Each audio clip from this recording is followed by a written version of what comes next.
నా వీడియోస్ కింద వచ్చే కామెంట్స్ ఎలా ఉంటాయో తెలుసా అండి? ఈ రోజుల్లో 70 రూపాయలకి బ్లౌజ్ ఎవరు కుడుతున్నారమ్మా? ప్లెయిన్ బ్లౌజ్ వచ్చేసి 100 రూపాయలు, లైనింగ్ బ్లౌజ్ కుడితే 200 రూపాయలు అని చెప్పేసి కొంతమంది కామెంట్ చేస్తారు. ఇంకొంతమంది మీకు ప్లెయిన్ బ్లౌజ్ కుడితే 70 రూపాయలా? మా వైపు అయితే 50 రూపాయలే, 70 రూపాయలు మీకు చాలా ఎక్కువే అని చెప్పేసి మరికొంతమంది కామెంట్ చేస్తారు. మా వీధిలో వాళ్ళందరూ మేము వచ్చిన కొత్తలో బ్లౌజ్ స్టిచ్ చేస్తే ఎంత అని చెప్పేసి అడిగారు. ప్లెయిన్ బ్లౌజ్ అయితే 100 రూపాయలు, లైనింగ్ బ్లౌజ్ అయితే 200 రూపాయలు అని చెప్పేసి నేను కుట్టే రేటే చెప్పానండి. అందరూ షాక్ అయిపోయారనమాట.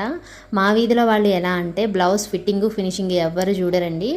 బాడీ మీద వేసుకుంటే చాలు, ఆ బ్లౌజ్ ఎలా ఉన్నా సరే అది 50 రూపాయలకి స్టిచ్ చేస్తే అయిపోతుంది కదా అని చెప్పేసి తక్కువకి స్టిచ్ చేసుకునే వాళ్ళకైతే ఇచ్చేస్తున్నారు. ఇంకా నేను చేతిలో పని పెట్టుకొని ఖాళీగా ఉండలేక ఇంకా కొంచెం మనీ అనేది తగ్గించి కుడుతున్నాను అనమాట. దానికి చాలామంది ఈ రోజుల్లో 70 రూపాయలకి ఎవరు కుట్టట్లేదు అని చెప్పి చాలా కామెంట్స్ చేశారు. ఆ విషయం నాకు కూడా తెలుసు. నేను కూడా మనీ తగ్గించను, ఇష్టమైన వాళ్ళే కుట్టించుకుంటారు అని చెప్పేసి కొన్ని రోజులైతే ఖాళీగా ఉన్నానండి. ఇంట్లో ఖాళీగా ఉండి చేతిలో పని పెట్టుకొని నాకు టైం పాస్ అవ్వక మళ్ళీ నేను మనీ అనేది తగ్గించి 70 రూపాయలకి అయితే ఫిక్స్ చేసి కుడుతున్నాను అనమాట. అయితే ఇవాల్టి ఫుల్ వీడియో వచ్చేసి బ్లౌజ్ ఫ్రంట్ పార్ట్ ఎలా కట్ చేసుకోవాలి, బాడీకి అద్దినట్టు ఉండాలి అంటే ఫ్రంట్ పార్ట్ కటింగ్లో మనము ఎలాంటి జాగ్రత్తలు తీసుకోవాలి అనేది ఈరోజు వీడియోలో క్లియర్గా ఎక్స్ప్లెయిన్ చేశానండి. బిగినర్స్కి అయితే చాలా బాగా ఉపయోగపడుతుంది ఆ వీడియో.